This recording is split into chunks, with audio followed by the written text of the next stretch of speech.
calling that man on some like this, cause I got a lot going on. I got a lot of going on out here.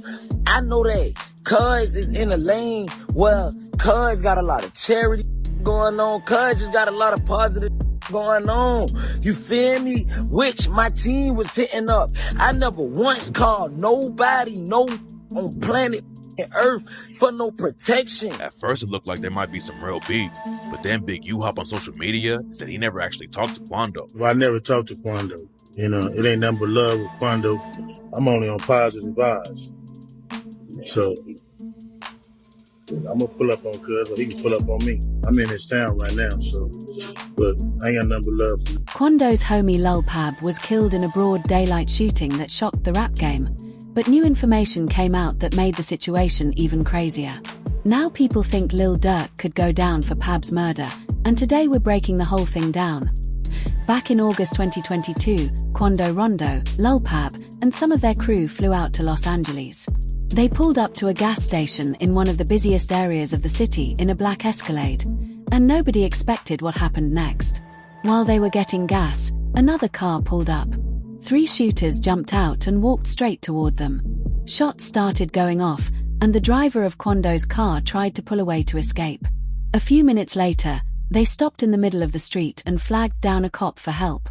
By the time paramedics arrived, Lil Pab was already bleeding out, and there was nothing they could do to save him. Quando realized in that moment his homie wasn't going to make it, and video from the scene showed him screaming "no" over and over. The shooting went down in broad daylight right across from the Beverly Center, making it clear to everyone this was a targeted hit. As soon as the news broke, rumors spread about who pulled the trigger.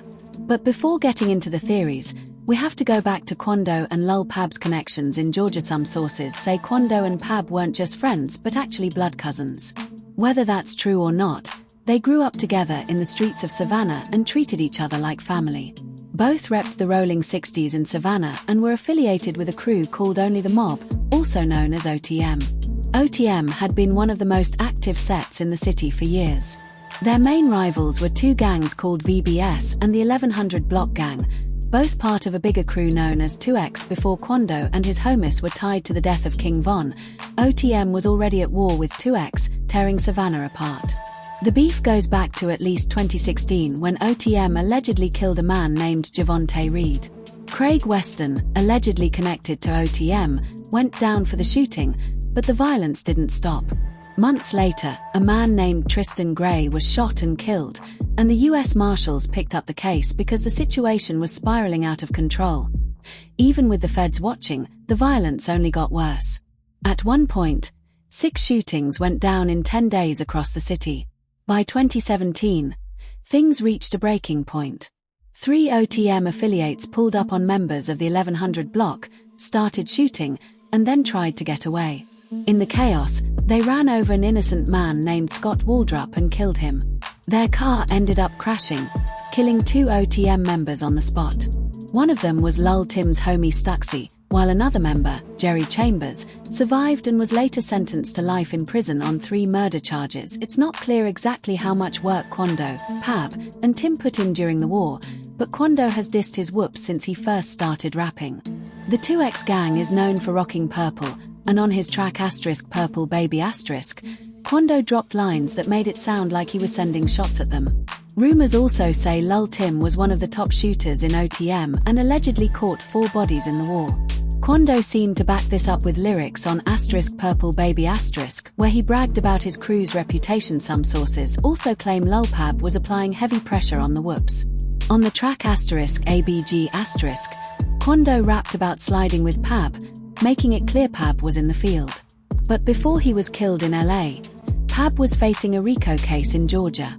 He was supposed to be in court less than a week before the shooting. Prosecutors accused him of multiple crimes, including stealing 10 cars in just 10 days. The indictment also named 8 other men who allegedly went on a 9-month crime spree.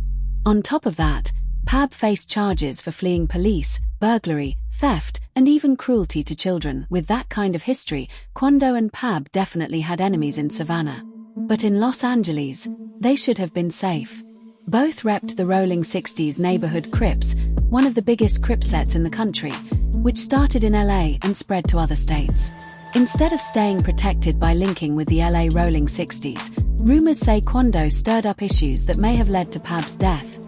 After King Von was killed by Quando's homie Lil Tim in 2020, word spread that Quando had $1 million bounty on his head. By 2021, Quando and his crew had already survived a drive-by in Georgia when they were shot at outside a store after a show. But even though he repped one of the largest Crip sets, Quando didn't get much support from the LA side. That became clear when LA Rolling 60s OG Big U went on The Breakfast Club in 2021. Big U is one of the most powerful voices in the set and could have protected Quando, but he said Quando never tapped in with him before things went bad after Von's death. Big U called out rappers who claim the Rolling 60s in music but don't actually move with the set in real life. He even suggested Quando only reached out after the Von situation for protection. Big U said, "You can't call me now. You can't call me when the fire's hot. You didn't mess with me before that." Quando eventually clapped back, but by then, the damage was done.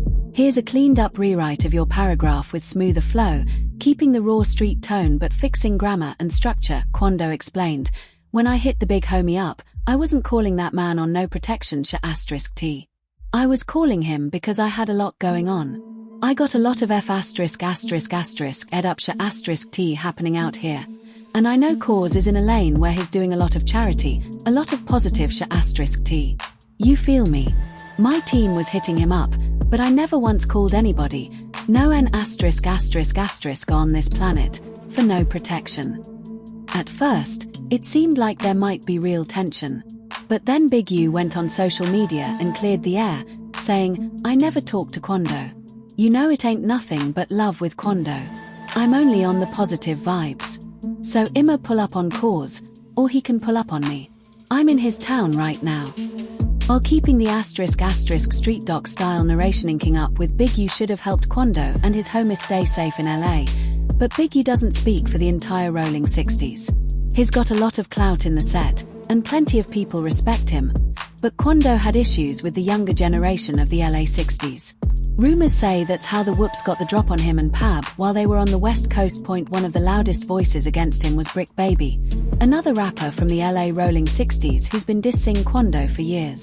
Brick Baby is tapped in with Lil Durk and a bunch of other black disciples from Chicago, and he made it clear he was on their side after Quando's homie Lil Tim killed King Von. In an interview with *No Jumper*, Brick Baby claimed that Quando reached out to Big U to squash the beef with the BDS in Chicago. But even though Quando and Big U were cool, Brick Baby said Quando never actually tapped in with the 60s who were in the trenches. According to Brick Baby, Quando should have been showing love to the set for years if he was gonna claim it, instead of only coming around when he needed backup. He also revealed his ties with a crew in LA called Score Gang, saying they're the ones really running the streets and that Quando should have linked with them too. Brick Baby explained that if you only tap in with an OG like Big U, you still need to pay respect to the dudes in the trenches, because they're the ones holding it down day to day. Brick Baby has been tight with Lil Durk for years, and in that same interview he said Durk was his real homeboy. He made it clear where he stood after Von's death, saying, "I'm not BD, I'm from 60s. But you're Whoops my Whoops at this point." So even though Quando was cool with Big U, Brick Baby sent the message that the LA streets weren't rocking with high after Pab was killed. Rumors started spreading that Brick Baby and some other LA 60s might have been connected to the hit.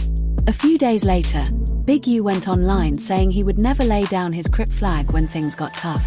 At first, nobody knew who he was talking about, but soon after, Quando posted on Instagram that he wasn't a Crip anymore. He said there was no loyalty in the crew and nobody had his back.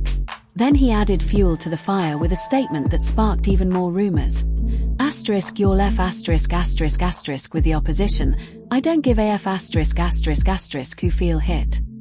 Lil Pab's death crushed Quando, and he poured his pain into music. On the track Long Live Pab he rapped, "I think that I might throw the towel in on my bandana. I think somebody out Crenshaw ran down and hit my man up, how I'm gonna give my life to Allah. This a dirty Fanta, I wish I bulletproofed that Tahoe, jump out with that hammer that hurt my heart. I watched my partner die right by a gas pump, look to the sky, a shooting star, bet that I'm the last one." Quando faced heavy backlash for saying he wasn't repping the Crips anymore. And Brick Baby wasted no time dissing him over it, saying, "You can't leave a hood that you was never in, N***gay."